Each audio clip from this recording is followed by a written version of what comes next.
campaign. Do you think that this job is more difficult than it's been in Congress's past, since you've got a lot of free thinkers in the conference? I wouldn't know. This is the only way I know it.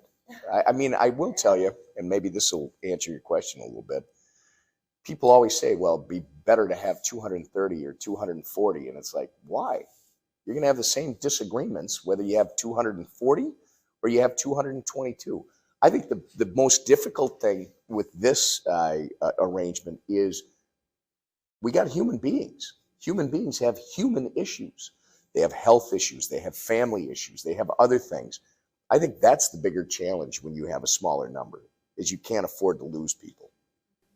And then just to get into news of the week here, were you surprised by yesterday the gas stove rule not passing, that sort of little protest? When it was happening, yes, because that was spontaneous. Yeah. I mean, I'd been alerted that there was an issue, and I tried to resolve it, but it's going to take some more discussion.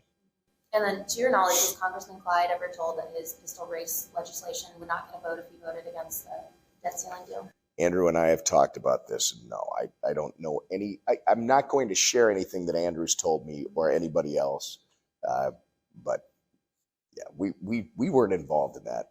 Yeah. Were there any sort of threats made as these Freedom Caucus members? I hope not. The whip's office would not have done any of that. And then is the role going to pass today? Look, we talked about the team analogy. Mm-hmm. This team was extremely successful and has been for the first 5 months, doing things that people never thought possible. I said for the last 5 months, and if people were listening to me, I know it's on tape, where I would say, do not expect us to be successful always. There will be a day where we run into adversity. There will be a day where we have a disagreement. That's what teams do. We're going through that period right now, and I have no doubt, much like back in January, when we have people have this discussion, we'll come out the other end, be even stronger than we were coming in. And then some of these members are saying that Speaker McCarthy is going back on commitments he made during the speaker's race. Do you think that he is? Yeah. So I can't speak for members who are saying that. That is their perception. That is their reality. From mine, no, I don't think he has. And what are you going to do if these members continue to hold up legislation? I'm going to try to work with them as much as I can to make sure that they feel as though they are doing the job that they came here to do for the constituents that voted for them, that put them here. So, as to your knowledge, there was no sort of agreement that they wouldn't bring a debt ceiling deal under closed rule, and they wouldn't bring anything to the floor that got more Democrat votes than Republicans. There's yeah, I'm not going to get into too much detail. I was in the room. I know what the discussions were. Yeah. There were lots of different discussions. On the final, and again, I can't speak because there might be somebody who has a specific thing that I haven't heard yet. But on what I know, no, I think the speaker has honored the agreement that he made. And back to the debt ceiling deal, is there any reason to be concerned that it got more Democrat votes than Republicans, or do you think it was sort of the best package they could